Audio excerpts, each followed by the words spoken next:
So mga par, dahil nga po nag-viral ang sinabi ni Mayweather Jr. na isang exhibition fight lamang ang laban nito kay Manny Pacquiao sa paparating na September, kung saan kaagad naman ito sinupalpal ng Team Pacquiao si Floyd dahil ang napirmahan pala ng kontrata ni Pacman ay isang real fight. At dahil dito mga idol, marami ang mga kilalang personalidad sa boxing sports ang nagbigay ng kanilang reaksyon dito, at isa nga sa mga nauna na nag-react sa bagay na to mga idol, ang legendary heavyweight boxer na si Evander Holyfield, matapos mabalitaan na duda pa rin si Floyd sa laban nito kay Pacman. Aniya, hindi na daw siya nagulat sa mga sinabi ni Kalbo. Ito daw talaga ang rason mga idol na kahit isa itong American fighter, kababayan nito si Floyd, mas pinipili nito maging idolo si Pacquiao. Ito daw ang rason mga idol kung bakit ayaw talaga nito kay Floyd bilang isang fighter, hindi isang tunay na warrior. At nalaman daw natin lahat mga idol na malapit na ito mag 50 anyos, wala pa rin pagbabago sa kanyang ugali. Cherry figure pa rin daw si Kalbo sa bakbakan, kaya nagpapasalamat si Holyfield na hanggang sa ngayon nung pinili nito na boxer na si Manny Pacquiao na number 1 sa kanyang generation ay pinapakita pa rin ang pagiging tunay na mandirigma sa boxing sports. Ayaw talaga nito ng dramahan na bakbakan at gusto talaga nito ng tunay na bugbugan.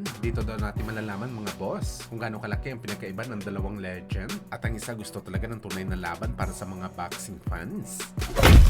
Sa kabilang banda naman mga idol, kanselado daw ang laban ng ating pambato na si General Casimero kalaban sa Luis Neri na gaganapin sa Kyrgyzstan. Itong kumakalat na post sa Facebook mga idol sa dahilan na merong emergency daw sa Luis Neri at kailangan nito ng surgery. Well, kung saan mga idol, hindi natin alam kung saan nanggaling ang balita na to. Hinahanap natin sa Psycholash na promoter ni Casimero at Luis Neri. Kung merong update ng ganito, wala namang report mga boss. Kaya masasabi natin mga boss na isang malaking fake news talaga ito. Ang dami pa naman nag-react sa post na to, na siguradong marami na din ang nagduda kung tuloy ba ang laban ni Alas at Neri. Para sa mga idol natin dyan, huwag po tayo maniwala sa mga post na cancel ang laban. Mas mainam talaga mga idol na makita natin ito mismo sa promoter, dahil sila lamang at wala ng iba pa mga idol ang makakapagsabi na hindi matutuloy ang laban ni Casimero at Luis Neri.